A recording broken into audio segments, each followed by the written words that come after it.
बनारस से, लेकिन 2011 से दिल्ली में हूँ। बाई प्रोफेशनल सॉफ्टवेयर इंजीनियर हूँ और लगभग 24.5 साल 98 से मैं आईटी फील्ड में हूँ। लगभग 24.5 साल हो गई इंडस्ट्री को। 11वीं दिल्ली शिफ्ट हुआ था अपनी सॉफ्टवेयर कंपनी खोलने के पर्पज से, हालांकि खोलने की क्षमता नहीं थी। तो यहाँ पे आके पहले मैंने फ्रीलांसर जब डालकर कुछ लोगों से संपर्क किया, उनको एक आदमी को फ्रीलांसर हायर किया, फिर 2 आदमी आए, फिर 3 आदमी आए, ऐसे करके सॉफ्टवेयर कंपनी बनी। नाउ स्टोरी ये है, ये मैं छोटा सा शेयर करना चाहूंगा स्क्रीन, बिकॉज कल मैंने कुछ पुरानी यादें अपनी खोज की निकाली हर जगहों से, जो मैंने कभी दिखाई नहीं थी।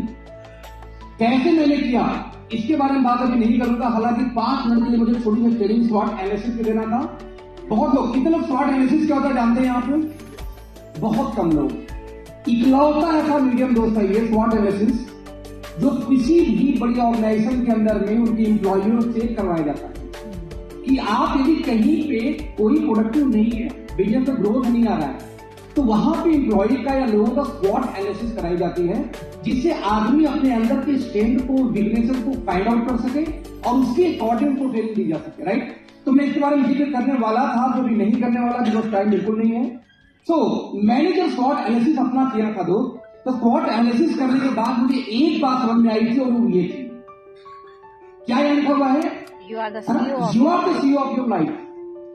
अपने लाइफ के चीफ ऑपरेटिंग ऑफिसर कौन है? कंपनी का CEO MD कौन है? आप खुद हो। आप ही को उसे नौकरी पर रखना है, आप ही को निकालना है, आप ही को प्रमोशन करना है। यानी आप अपनी कंपनी के भी CEO हो, तो वहां पे एम्प्लॉय डिसीजन किसका होगा? आपका होगा ना दोस्त। अपने लाइफ के CEO आप हो। यहाँ पे कोई पुश नहीं करेगा कि अगले क्यों बैठे हो, प्लान क्यों नहीं दिखा रहे हो। आपको अपने आप को वो कमांड करना पड़ेगा। कर सकते हो तो वेल एंड गुड। और यही मैंने किया, क्योंकि एक गरीब परिवार से बिलोंग करता हूं, किसान परिवार से। यदि बात करूं तो ये मेरा घर है। अब बता दो, ये जो हिसाब किताब एक आदमी लोग कुछ लिख रहा है। मेरी शादी तय हुई, तिलक हुआ मेरा। तिलक गांव में होता है, पता सब लोग को। तिलक हुआ, 10 दिन बाद मालूम हुआ लड़का नेटवर्किंग टाइप कुछ करता है, रिश्ता टूट गया। तो जब रिश्ता टूट गया तो तिलक का सामान वापस करना, तो हिसाब किताब वापस किया जा रहा है, उसका फोटो है। ये बहुत कम लोग जानते हैं। राइट? ये कच्चा मकान खबरे का है, पापा खेती करते हैं, इकलौता बेटा माँ बाप का। तो गांव में तो प्रॉपर्टी खूब होती है। यदि मैं जमीन कीमत देखूं तो करीब 12-13 करोड़ की जमीन मेरी गांव पे है आज तक में। लेकिन उस जमीन की वैल्यू 0 होती, क्योंकि जमीन माँ होती किसान के लिए, तो वो ऐसे पीढ़ी दर पीढ़ी चलती रहती है। तो उस तरीके से पैसे बहुत थे, लेकिन इकोनॉमिकल एकदम 0, इतना 0 कि मुझे ग्रेजुएशन में 600 रुपए महीने पढ़ाने के लिए परिवार पर पैसे नहीं थे। ये सिचुएशन था। तो माँ बाप एक लौटा था। नतीजा ये मेरे मम्मी पापा बहुत सिंपल। पापा का देखो फील आ रहा होगा, ये एकदम मतलब इतने सीधे इंसान कि मेरे गांव में ऐसे इंसान नहीं मिलेंगे। नतीजा कोई भी कुछ बोल के निकल लेता था, क्योंकि मैंने वो पेन देखी थी दोस्त, कि कोई कुछ बोल लेता और मुझे सिखाया जाता बड़ा है मत बोलो। मतलब कोई बड़ा आके कुछ बोलता, लेकिन मैं नहीं बोलूंगा क्योंकि वो मेरे बड़े हैं। तो एक बात दोस्तों समझ में आती थी कि दुनिया झुकती कहां से आपके सक्सेस के आगे। और एक बात मुझे क्लियर ये भी हो गया था, ड्यू टू इंटरनेट। मेरे हाथ में 2001 में याहू इंटरनेट लग गया था। तो दोस्तों याहू में मैं खोजता था कि हाउ टू बिकम रिच, अमीर कैसे बने, पैसे कैसे बनाए, गरीब से अमीर कैसे बने। तो वहीं से मुझे 2 चीज मिली थी। एक मिला था स्टॉक मार्केट, शेयर मार्केट, और दूसरा मिला था बिल्ड ए नेटवर्क। वहां बार बार एमबी का लोगो आता था, लेकिन मुझे पल्ले नहीं पड़ता था उस जमाने में। तो उसके बाद 2003 में आइडिया लगा नेटवर्क मार्केटिंग नाम की चीज क्या होती है। उस दिन पहली बार ये कॉन्फिडेंस आया कि अपने खानदान को बदल सकता हूं। पहली बार आया था कॉन्फिडेंस, क्योंकि एक गेम समझ में आ गया दोस्तों, वो है टाइम कंपाउंडिंग का गेम। तो दुनिया में रिच टाइम कंपाउंड करने वाले होते हैं, जिसके लिए हजारों घंटे काम होता है, वो पैसे बनाएगा। अब मुझे एक रास्ता मिल चुका था जहां मैं हजारों घंटे अपने लिए रोज काम करवा सकता था। सो मैंने वहां पे कॉन्फिडेंटली चुना अपने आप को नेटवर्क मार्केटिंग के अंदर में। इसके बाद दोस्तों ये वो रूम है, मेरे रूम पार्टनर जो है, 600 रुपए महीने रूम का भाड़ा था। किसी की हालत सबकी बुरी थी, जमीन पे बिछा के सोते थे। अब पढ़ाई चलती थी, नौकरी भी चलती थी। बाद में पहले 3 लोग, 2 1 मैं था, बाद में 6 लड़के एक ही रूम में थे। 100 रुपए पर रेंट देते थे, ऐसी जमीन पर सो जाया करते थे। तो ये दोस्तों कुछ पुरानी यादें हैं। ये सब यादें हैं 2003, 4, 5 की, जब मैं ब्रांच में रहा करता था, तब की हालत ये है। इसके बाद ये मैं दिल्ली में शिफ्ट हुआ तो मेरा एक कमरे का रूम है, इसको तो पीपी भी देखा है, और यहाँ बैठे पीछे नहीं देखा एक्चुअली, बाकी रुपये आपको नहीं बना। एक रूम का ये घर था, मैं, मेरी वाइफ, बच्चे सब इसी रूम में रहते थे, इसी में किचन भी था। जैसे आप झुग्गी झोपड़ी में जाओगे तो आपको जो गरीबों वाला रूम होता है उसमें क्या होता है कि रूम नहीं किचन बना होता छोटा सा और कॉमन बाथरूम होता था। तो यहाँ समझने की बात क्या है, इतनी हिम्मत शायद ही कोई करेगा। ये बेसिकली ये रूम का दरवाजा यहाँ से वो आते थे, ये दूसरे लड़के 3 लड़के इसमें रहते थे, एक और रूम इस साइड में था, 3 लड़के यहाँ थे और यहाँ मैं वाइफ के साथ। यानी एक ऐसा रूम जिस रूम के अंदर ये मेन डोर है, मेन डोर से कोई एंटर किया, हॉल है, 3 BHK रूम कैसा हो सकता है, हॉल और 3 रूम कि एक रूम में 3 लड़के, एक रूम में 2 बैचलर वाले रूम पे, एक में मैं वाइफ और 2 बच्चों के साथ रहा करता था, क्योंकि पैसे की बजट नहीं थी, अब मजबूरी था, उससे सस्ता रूम नहीं मिल रहा था। 3 साल मैं रहा हूँ न्यू अशोक, 3 नहीं, यहाँ पे मैं रहा हूँ लगभग 5 साल तक। तो न्यू अशोकनगर मेरा रूम ये 2015 का हाल बता रहा हूँ आपको कि कोई भी अपनी वाइफ को लेके 5 बैचलर से बीच में तो नहीं रह सकता, अब बच्चे भी, लेकिन मैं रहा हूँ क्योंकि पैसे की तंगी थी, दिक्कत थी। 2015 की बातें कर रहा हूँ, राइट। फिर मैंने डायरेक्ट सेलिंग करके कैरियर सुना दो, इसके बाद मैंने ओके लाइफ में आने के बाद फ्लैट लिया। ध्यान देना, एक छोटा सा फ्लैट लिया, देखो 2015 या 2019 में लिया था, 4 साल बाद, क्योंकि शौक तो बहुत सारे थे। नतीजा आगे के मेरे चले जाओगे ना तो सारे जो प्रोडक्ट टच स्क्रीन पे है, मैं यहीं बैठे कोई भी पूरे घर की इलेक्ट्रिसिटी, लाइट, कोई बेडरूम, टीवी, सब कुछ कंट्रोल कर सकता हूँ यहीं बैठे। यही नहीं, मैंने टीवी खरीदी 14 लाख की टीवी है जो सामने लगी हुई है, सैमसंग की 8K टीवी है 85 इंच की। मुझे टीवी यूएस की ब्रांड है ये स्पीकर की, इनकी 2 टावर जो साइड में काले काले दिख रहे हैं वो सिर्फ 1.25 लाख के, एक सबवूफर भी 1,20,000 का है। यानी कि जो प्रोफेशनल जो बैक टू बैक हो सकता है इंडस्ट्री का।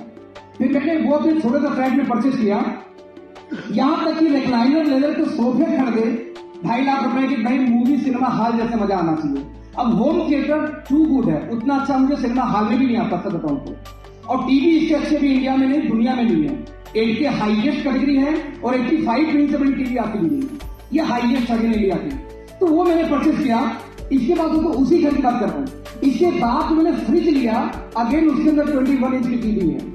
इसलिए है कि यदि वाइफ किचन में काम कर रही हो तब एक बटन पुश कर रही है, पूरी टीवी का प्रोग्राम उसके फ्रिज में भी चलनी स्टार्ट हो जाती है। तो चाहे आपको टीवी देखनी है, गाने सुनने हैं, सारा कुछ वॉइस कंट्रोल पे है, टीवी वॉइस कंट्रोल पे है, फ्रिज वॉइस कंट्रोल पे है। यही नहीं, आपको ये भी दिखा सकता हूं कि यदि मैं अभी दिखाना चाहूं तो ये मेरे फ्रिज, मेरी फ्रिज को अभी मैं यही से कंट्रोल कर सकता हूं। मेरे फ्रिज के अंदर भी कैमरे लगे हैं, क्या उसमें रखा है, कितनी, जैसे एग्जाम्पल दूं, अब एक UI खुल के आया कि अभी इस समय राइट नाउ की बात किया जाए तो 19 डिग्री माइनस मेरा फ्रीजर का टेम्परेचर है और 60 डिग्री टेम्परेचर फ्रिज का है, और यही से मैं इसको कंट्रोल कर सकता हूं। जैसे मैंने इसको घटा के अभी 15 कर सकता हूं, जैसे आइस मेकर अभी ब्लॉक है, पावर फ्रीज अभी ऑन है, जो चाहूं। यही नहीं, इंक्लूडिंग फ्रिज के अंदर क्या रखा है, यदि क्या रखा वो भी यही देख सकता हूं। यहां तक इस फ्रिज के अंदर दो, यदि कोई सामान रख दिया जाए 10 दिन तक तो तुरंत नोटिफिकेशन आएगा, वो AI पहचान जाता है कि दही है या सब्जी है या फ्रूट्स है, वो लिख जाता है भाई ये 10 दिन से हिला डुला नहीं है, खराब होने वाला है, या निकाल दो या यूज कर लो। क्यों? और इससे एडवांस फ्रिज अभी अगेन इंडिया ने वर्ल्ड वाइड ली है। मैं ये दोस्तों दिखाने का प्रयास क्या कर रहा हूं आपको कि किस तरीके से लाइफस्टाइल चेंज हुई है। लगभग मात्र 36 महीने जाते जाते ओके लाभ से मैंने 70 मिलियन की इनकम पार कर चुका। आप कल्पना करें, 36 महीने, और ये हिंदुस्तान का रिकॉर्ड है। आज तक प्रोडक्ट बेस्ड कंपनी ने, किसी भी कंपनी में इतने स्पीड से इतनी इनकम अब तक किसी ने नहीं कमाई, ये हाईएस्ट चेक किया था। तो यहाँ की और समझने प्रयास करना, मैंने यहाँ पे परचेज किया अपना ऑफिस 26 जनवरी 2021 को, अगेन ओके लाइफ की वजह से। 1 करोड़ 32 लाख का ऑफिस था, 33 एक्चुअली गया था, आज की 2 करोड़ की वैल्यू है। नोएडा स्टेशन की सबसे बढ़िया ये सुपर मॉल है। इसी के अंदर जो दुनिया की जो गोल्ड जिम उस एरिया के यहीं पे कल्फिट जो बेस्ट हो सकता है, इसमें लोग 19 स्क्वायर फीट मैंने ऑफिस लिया इस मॉल के अंदर में। आप इमेजिन करो कि आज की डेट में 1.25 लाख मैंने उसका रेंट मिल रहा है मुझे बड़े आराम से, राइट। और क्योंकि प्रीमियम ऑफिस है, पूरी बिल्डिंग में 14 फ्लोर 14 ऑफिस वैसे हैं, क्योंकि पूरी 90% इस ऑफिस पूरा ग्लास है, शीशे का पूरा कंप्लीट है, और कॉर्नर की ऑफिस है। इसके बाद दोस्तों मैंने यहाँ पे 2 गाड़ियां परचेज की, एक 50 लाख ऑब्वियसली BMW, और 1,32,00,000 का रेंज रोवर स्पोर्ट, और दोनों गाड़ी राइट नाउ मेरे पास है। क्योंकि लौटा हूं, चलाऊंगा, 2 गाड़ी लेके करूंगा क्या? तो मेरा जो छोटा भाई चाचा का लड़का, मैंने BMW उसको दी, भाई तू यूज कर। आप बिलीव करो वो रोने लगा जब उसको BMW मैंने हैंड ओवर किया था। उसको भी उम्मीद नहीं था, उसका सपना था थार, थार बुक करा देता हूँ। थार मिला नहीं तो तू इसको ले जा भाई, मैं दूसरी गाड़ी खरीद लूंगा। आप बस कल्पना करके देखना कि यदि समय की बात करूं दोस्त, तो मात्र ये सिचुएशन थी मेरी या मेरे परिवार की, और ये सिचुएशन करंट टाइम की है। आप ना सक्सेस की बात लोग बोलते हैं ना कि पैसे नहीं है, तकलीफ है, ये समस्याएं हैं दोस्त। 70 लाख यानी 7 करोड़ से ज्यादा की इनकम मात्र 38वां महीना पहुंचते पहुंचते हो चुका था। 2 लग्जरी गाड़ियां और लगभग इतनी प्रॉपर्टी कि आज करीब 1.5 लाख महीने का अपने रेंट आ सकता है, और इतनी प्रॉपर्टी की आज 3 करोड़ प्लस की वैल्यू है।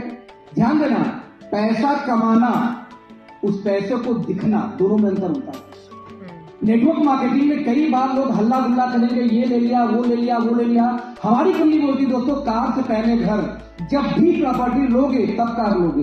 यदि 2 कारें आई हैं तो 2 प्रॉपर्टी ज्यादा, तो तुमने 3 ऑफिस खरीदा था, तो 3 ऑफिस एक फ्लैट मिला दूं तो मेरे पास 4 प्रॉपर्टी, 4 यूनिट प्रॉपर्टी है, 2 गाड़ियां हैं, और मे भी जनवरी फरवरी तक फिर गाड़ी बदल बता दूं आपको। ये समझना दो, ये पावर है डायरेक्ट सेलिंग का।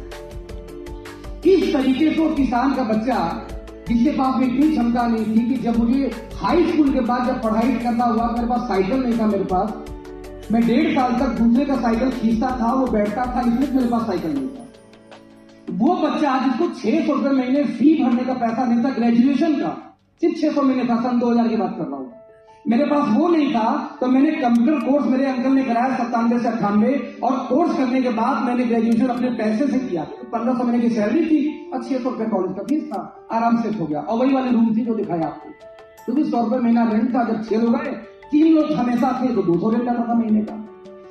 उस मुकाम से निकल के 1,32,00,000 और 50 लाख जोड़ दोस्त, तो 2 करोड़ 2 करोड़ की गाड़ी से चलने वाला व्यक्ति 4 साल में मैंने अब तक मैंने खुद नहीं देखा। yes. 15 का रूम सामने था, 2015 में न्यू अशोकनगर दिल्ली का रूम सामने था, और आज 2022 में आपसे बात कर रहा हूं, लेकिन जो मैंने चीजें दिखाई ये सारी की सारी 2020-21 तक ले चुका था थ्रू आउट ऑफ लाइफ में। yes. तो दोस्तों, आप कल्पना कर सकते हैं कि यदि आपके दिमाग में पिक्चर चल रहा हो, ये पिक्चर कि मैं कैसे करूंगा, तो मैं बहुत इंस्पायर होता हूं जब ऐसे हॉल देखता हूं। हॉल भरने मजा नहीं आता, तब टेंशन ये होती है कि मीटिंग को डिवाइड करना पड़ेगा 2 टीम में, कि भाई एक काम करो, एक टीम मीटिंग अलग करो, एक टीम अलग करो, ज्यादा लोग होते हैं दिक्कत होगी, राइट। लेकिन जब छोटी दिखती है तो वहां पर मुझे अपॉर्चुनिटी दिखती है। मेरे पास मल्टीपल कंपनी के ऑप्शन थे, जैसे बता सर के पास रहे होंगे, लेकिन उसके बावजूद वाई ओके लाइफ केयर, क्योंकि मैं जब यहां गया तो मुझे अपॉर्चुनिटी देखी, दिल्ली एनसीआर में है ही नहीं एक ऑफिस, यानी यहां बिल्ड कर सकते हैं, पूरे इंडिया में कहीं नहीं है तो यहां बिल्ड कर सकते हैं। लेकिन दोस्त, इस सिचुएशन में बिल्ड करने के लिए कलेजा चाहिए, तकलीफें चाहिए।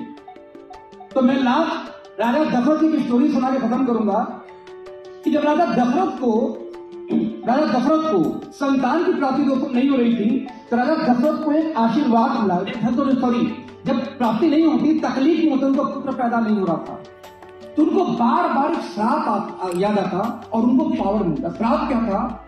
जब श्रवण कुमार को तीर लगी थी दशरथ का, तो श्रवण कुमार मारे गए, उनके अंधे माता पिता ने उनको श्राप दिया था कि जा, जिस तरीके से पुत्र वियोग में मैं मर रहा हूं, वैसे एक दिन तुम भी तड़प के पुत्र वियोग में ही मरोगे। तो जब राजा दशरथ को पुत्र नहीं होता बार बार, तो सोचते हैं कि श्राप मिला है तो पुत्र तो पक्का पैदा होगा। यानी उन्होंने उस निगेटिव विपत्ति से भी अपने आप को पॉजिटिव रहने का तरीका ढूंढा था कि श्राप मिला तो बच्चा तो पैदा पक्का होगा, राइट। ठीक ऐसे ही जब श्री राम से सुग्रीव की मुलाकात हुई और सीता माता को खोजने के लिए जब वानरों को भेजना हुआ, तो सुग्रीव सबको बुलाते, बोलते उस दिशा में जाओ, इतने दूर जाओ, यहाँ पे ये मिलेगा।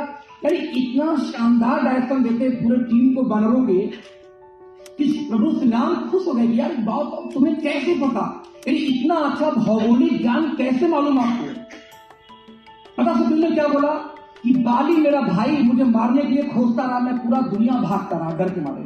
भागते भागते भागते भागते हर जगह पूरी नॉलेज अच्छी खासी होगी। यानी जब उनके ऊपर विपत्ति पड़ी थी दोस्त, तब जाकर उनको भौगोलिक नॉलेज हुआ था, तब शायद सीता माता इतनी आसानी से मिल पाई या वो श्री राम के पास आ पाए माता के खोज में।